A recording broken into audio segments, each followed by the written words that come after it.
A paz do Senhor, irmãos da Igreja Batista Getsemane, e a todos vocês que nos acompanham pela internet. Nós sabemos nesse final de semana que várias pessoas da igreja estavam com Covid ou com suspeita de Covid. Por isso, eu conversei com a diretoria e nós achamos melhor deixar a igreja fechada e suspender todas as reuniões públicas por 2 semanas e fazer as celebrações apenas pela internet, as classes pelo Zoom, classes virtuais, para evitar que haja contágio no nosso meio de uma pessoa para outra. Foi uma decisão nossa e uma decisão para preservar as vidas de todos, está bem? Bom, como de costume, a gente está em dezembro e em dezembro a gente prega sobre o Natal. Hoje eu vou falar a respeito de uma pessoa que é fundamental para o nascimento de Jesus, para o fato de a gente ter recebido o Messias, mas é um desses servos de Deus quietinhos, que faz o seu trabalho, não chama atenção para si, e aí, por mais importante que ele seja, às vezes a gente não nota a participação dele. Eu estou falando de José, pai de Jesus. Como é importante para toda criança um pai, como é importante para a formação de um homem o seu pai, e como a gente fala pouco de José, não é mesmo? Eu vou pregar hoje a respeito da história de José. Eu vou ler com vocês o Evangelho de Mateus, capítulo 1, versículos 18 a 25. Ora, o nascimento de Jesus foi assim. Estando Maria, sua mãe, desposada com José, antes de se ajuntarem, achou-se ter concebido do Espírito Santo. Então José, seu marido, como era justo e não queria infamar, intentou deixá-la secretamente. E projetando ele isso, eis que em sonho lhe apareceu um anjo do Senhor, dizendo: José, filho de Davi, não temas receber a Maria, tua mulher, porque o que nela está gerado é do Espírito Santo. E ela te dará à luz um filho, e lhe porás o nome de Jesus, porque ele salvará o seu povo dos seus pecados. E tudo isso aconteceu para que se cumprisse o que foi dito da parte do Senhor pelo profeta que diz: Eis que a virgem conceberá, e dará à luz a um filho, e ele será chamado pelo nome de Emanuel. Emanuel, que traduzido é Deus conosco. E José, despertando do sonho, fez como o anjo do Senhor lhe ordenara, e recebeu a sua mulher, e não a conheceu, até que deu à luz seu filho primogênito, e pôs-lhe o nome de Jesus. Quando se trata de reprodução, os machos são a parte mais fraca. Porque as fêmeas têm a capacidade de gerar o filho no seu próprio ventre e saber que o filho é seu. Ora, todos nós morremos, todos os animais que estão vivos morrem. A única maneira que a gente tem de lidar com a morte, evitar a morte, é gerando filhos para que pelo menos uma parte de nós continue na terra depois que a gente partir. Isso é verdade para todos os animais. As mulheres, as fêmeas, podem gerar os seus descendentes. Os homens dependem delas para gerar. E é por isso que mesmo em espécies pacíficas, herbívoras, que ficam quietinhas a maior parte do ano, ali colhendo os seus alimentos, quando chega na época da reprodução, os machos se enfrentam furiosamente pelo direito de se reproduzir, às vezes lutam até a morte, enquanto as fêmeas ficam esperando para saber quem é o macho de sorte que vai gerar filhos. Nós somos seres racionais, nós somos seres espirituais, mas nós também temos uma vida animal que clama dentro de nós. A gente sabe que vai morrer, e lá dentro o nosso instinto fala: você vai morrer. Se você não gerar filhos, você não vai deixar nada aqui na Terra. Tem várias maneiras de sublimar esse instinto. Mas a verdade é que o sexo no nosso subconsciente está profundamente ligado à ideia de reprodução. E mais uma vez, os homens são a parte mais fraca. Porque a mulher, quando gera um filho, ela sabe que é dela, ela saiu do ventre dela. O homem, quando toma um filho nos braços e recebe como seu, está confiando na mãe, na mulher dele. Pelo menos isso foi assim ao longo de quase toda a história, até inventarem um teste de paternidade. Agora você para pensar quantos homens foram enganados, foram traídos e criaram filhos de outros homens achando que eram seus. Isso é completamente diferente de um pai adotivo que escolhe adotar uma criança. Eu estou falando de um homem que foi enganado, recebeu o filho como seu e criou o filho de outro. E às vezes sacrificou a vida toda e não gerou ele mesmo da sua carne descendente. É por isso que os homens são tão inseguros com essa questão de traição. Porque nesse ponto nós somos vulneráveis. Bom, Maria e José eram noivos. Ela já estava prometida a ele, mas eles ainda não haviam se deitado. Então, quando ele soube que ela estava grávida, ele sabia que o filho não era dele. Pelo costume da época, uma mulher prometida que engravidasse de outro homem era considerada adúltera. Pela lei mais antiga, ela devia ser apedrejada.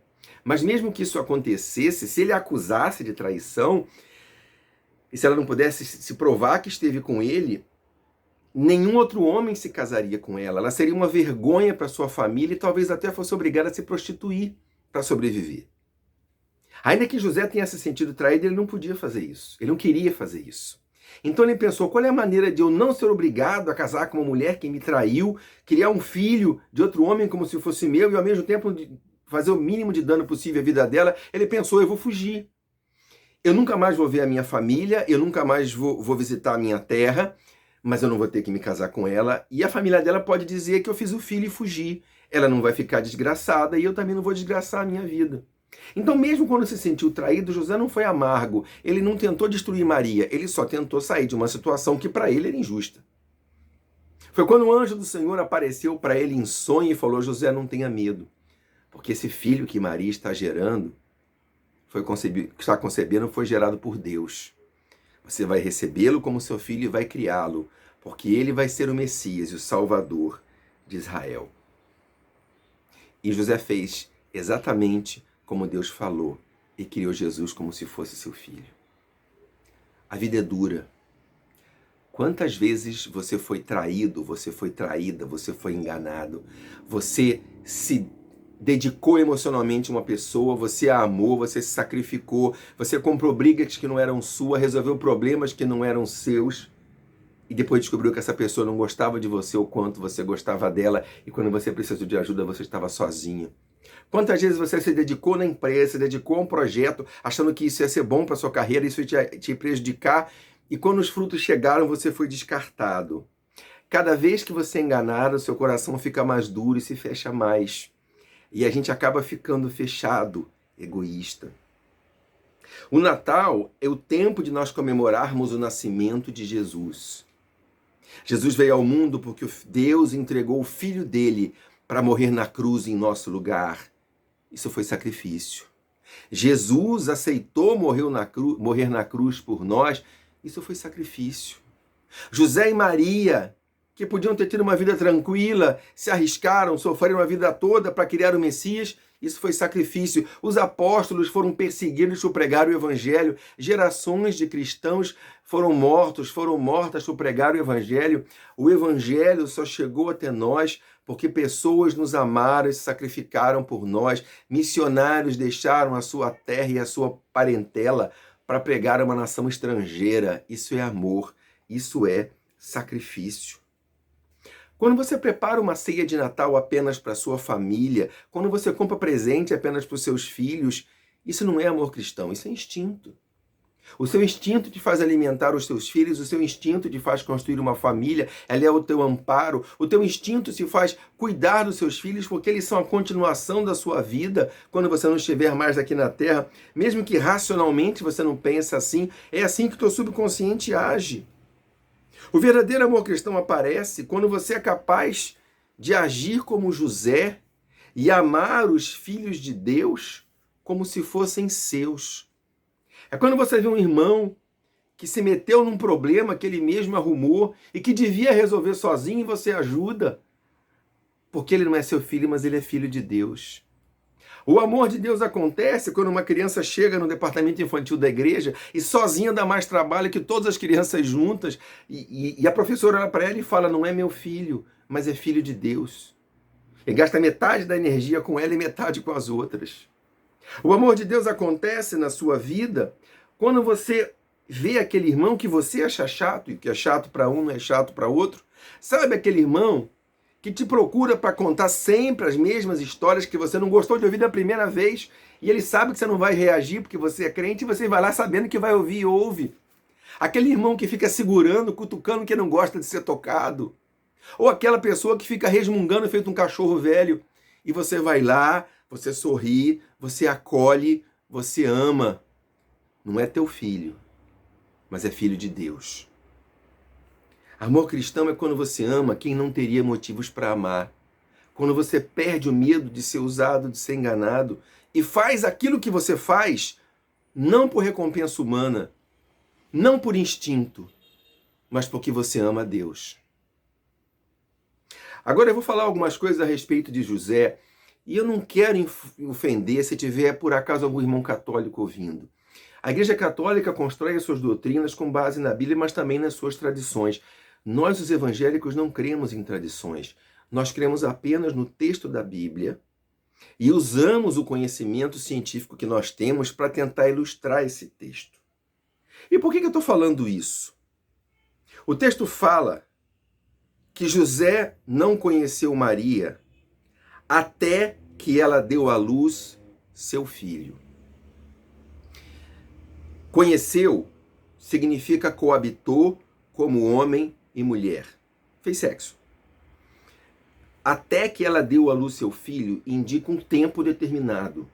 Ele não se deitou com ela até que ela gerou. O propósito do casamento é unir homem e mulher para que eles formem uma família e gerem filhos, para que eles se tornem uma só carne. O sexo é a consumação dessa união.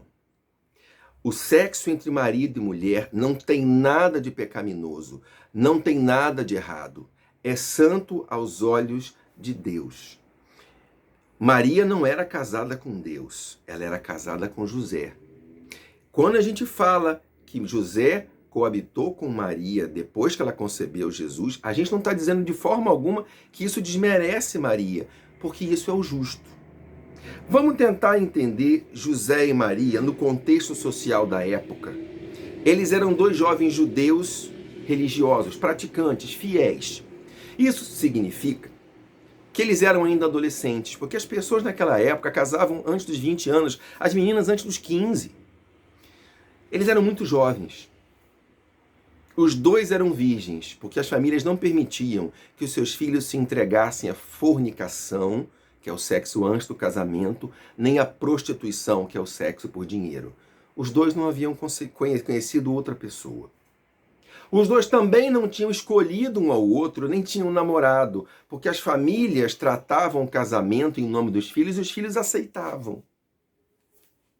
A gente hoje tem tantos sonhos, tem tantas possibilidades de escolher uma profissão, de escolher com quem vai casar, de namorar. Eles não tinham nada disso. Eles sonhavam sonhos que eles podiam ter, e eram sonhos tão pequenininhos. José era carpinteiro. Quase com certeza, o pai e o avô dele também eram carpinteiros. José trabalhou desde cedo com seu pai, pegando a ferramenta, varrendo a serragem, aprendendo a profissão. Até que ele chegou a ser considerado um profissional pronto. Talvez não um mestre, mas um profissional pronto. De maneira que o que ele ganhava já permitia a ele montar uma casa e formar uma família. Então ele foi lá e com a ajuda da família construiu a casa, montou a casa. Foram anos de trabalho duro. Porque o sonho que ele podia ter era casar. A mulher que ele podia ter era a mulher que a família escolheu para ele. José era um homem justo, mas era um homem jovem. E tinha desejo sexual intenso como qualquer outro homem da idade dele, mas ele era temente a Deus. Ele não podia cobiçar uma mulher de outro homem porque era pecado. Ele não podia cobiçar sequer uma jovem que estava prometida a outro rapaz porque isso também era pecado. A única mulher que José podia desejar era Maria, porque ela foi prometida para ele. Os sonhos, os desejos de José eram todos dirigidos para Maria. Ele não olhava para ela e pensava, Virgem Santíssima. Não, ele olhava e pensava, essa vai ser minha esposa, é a mulher com que eu vou realizar meus sonhos, com que eu vou me deitar todas as fantasias dele, não com elas. E de novo, o desejo entre noivo e noiva não é pecaminoso, contanto que ele não seja consumado. O desejo entre marido e mulher é santo, foi dado por Deus. E ele foi alimentando esse desejo ao longo de anos, porque ele era prometido muito cedo, ele já sabia que ia ser com ela, mas ele só podia tomá-la como esposa quando tudo estivesse pronto. Eu estou colocando isso para você entender que foi um processo psicológico, foi um processo biológico, em que ele veio desejando, ele veio construindo, e de repente é o primeiro choque, ela está grávida. E o filho não é seu. Sentimento de traição, sentimento de engano, aquela amargura. E aí vem o anjo e fala, não, o filho é de Deus, você vai criar. Tá bom. Então, como é que fica o desejo? A profecia era que Maria ia gerar Jesus virgem. Então, desde o momento em que ela foi tocada por Deus e gerou Jesus, até Jesus nascer e durante todo o tempo de resguardo, porque o homem não podia tocar a mulher durante todo o tempo de resguardo, Maria estava separada para Deus. Não é que ela não o desejasse, não é que ela fosse a esposa dele, é que aquele tempo para ela era um tempo de separação. E mais uma vez, José esperou. Esperou pela esposa que era dele, até que esse tempo chegasse. Amar não é apenas acolher as pessoas por causa de Deus. É entender que cada uma delas tem um tempo. E esperar esse tempo. Diz a sabedoria popular que a última pessoa que desiste de um criminoso preso é a mãe dele. Quando todo mundo acha que ele não tem mais jeito, a última pessoa que ainda vai lá e espera que em algum momento ele vai se regenerar é a mãe. Amar é entender que todos nós nascemos em pecado. Cada um de nós. Nós somos alcançados pela graça de Deus quando aceitamos Jesus como Salvador e vamos sendo transformados pela graça à imagem de Cristo, mas as pessoas têm um tempo diferente. A pessoa que é menos madura que você na fé é uma pessoa apenas que recebeu menos da graça de Deus que você. A pessoa que não foi salva é uma pessoa que sequer conhece a graça de Deus. Olhar para a pessoa e entender e respeitar o tempo dela na graça, o tempo que ela precisa para se converter, o tempo que ela precisa para ser regenerada, é um ato de amor. É esperar pelo outro. Amar é entender que as pessoas nascem com pecados diferentes e que o pecado do outro não é pior do que o seu só porque é do outro. Sabe, amar é entender e respeitar que às vezes a pessoa precisa de um tempo para se encontrar que não é o seu. Tem criança que cai e fica sentada no chão esperando alguém levantar. Tem pessoa que cai, levanta e volta a brincar. Tem cada criança de um jeito. Os pais educam, mas as pessoas são assim depois de grandes. Tem gente que aprende com o erro dos outros, tem gente que não aprende nem com os seus. Olhar o tempo do outro, olhar a fraqueza do outro, também é um ato de amor. Esperar até que o outro esteja pronto. Amar é não desistir do seu cônjuge quando ele passa por uma crise de fé, quando ele está doente, quando ele tem algum chamado de Deus que é diferente do seu, como você não desiste do seu filho. Amar é não desistir da pessoa que falhou com você, talvez não sirva mais para ser seu amigo íntimo, mas ainda é filho de Deus, é ajudar as pessoas a se levantarem, é entender que cada discípulo tem um tempo, que cada obra tem um tempo, é caminhar ao lado das pessoas que você ama com amor, respeitando o tempo delas e esperando a despeito dos seus desejos e das suas necessidades. José é uma figura tão querida, tão humilde e tão importante. A igreja tem muitos Josés e a gente tem que aprender com eles. Aquelas pessoas que estão sempre lá amando, esperando e respeitando o nosso tempo. Você tem ainda muitos dias até o Natal. Talvez seja um tempo de você se reconciliar com o seu cônjuge, com o seu pai, com os seus filhos, com as pessoas com quem você perdeu a paciência. Eu quero te chamar hoje a respeitar o tempo de Deus. Feche os seus olhos, vamos orar, mas coloque essas pessoas no seu coração. Senhor, traz à nossa memória as pessoas de quem nós desistimos, as pessoas que nós devíamos ter esperado, as pessoas que ainda não estão prontas para se arrepender, para se converter, para que nós as alcancemos com o seu amor. Salve essas pessoas. Senhor, nós também te pedimos em nome de Jesus, que o Senhor transforme o nosso coração para amar quem não é nosso filho, para acolher para quem não é nosso sangue, para olhar com misericórdia para o pobre, para o necessitado, para o aflito, que precisa de nós. Que essa ceia de Natal não seja apenas para nós, que os presentes não sejam apenas para a nossa família, que o nosso coração seja maior, que a gente saiba, como José, acolher os seus filhos como se fossem nossos e esperar pelo tempo dos outros, mesmo não sendo nosso. Nós te oramos em nome de Jesus. Eu quero convidar você agora que nunca fez uma oração entregando a vida a Jesus. Jesus morreu na cruz por você, mas esse sacrifício só te alcança se você quiser. Se você se arrepender dos seus pecados e aceitar Jesus como Salvador. Faz uma oração comigo. Fecha os olhos. Diz assim: Senhor, eu confesso que eu sou um pecador, mas eu creio que o Senhor morreu na cruz pelos meus pecados.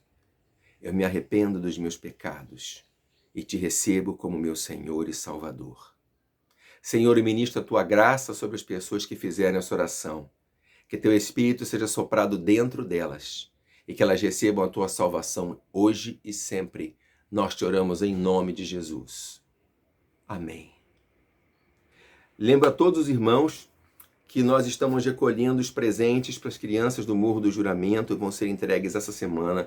Você precisa, se você assumir o compromisso e não honrou ainda, trazer até amanhã. A Secretaria da Igreja está funcionando, deixa aqui porque nós vamos entregar, tá bem?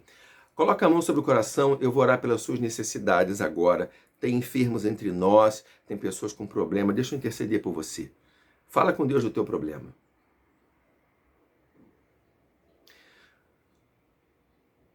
Senhor, o Senhor é um Deus que ouve as nossas orações. Pelo sangue de Jesus eu oro para que toda enfermidade seja curada. Seja em casa ou num leito do hospital, que o teu sangue seja derramado trazendo cura, nós choramos. Nós oramos pelas portas de trabalho, pela reconciliação de relacionamentos, pelos problemas em cada vida.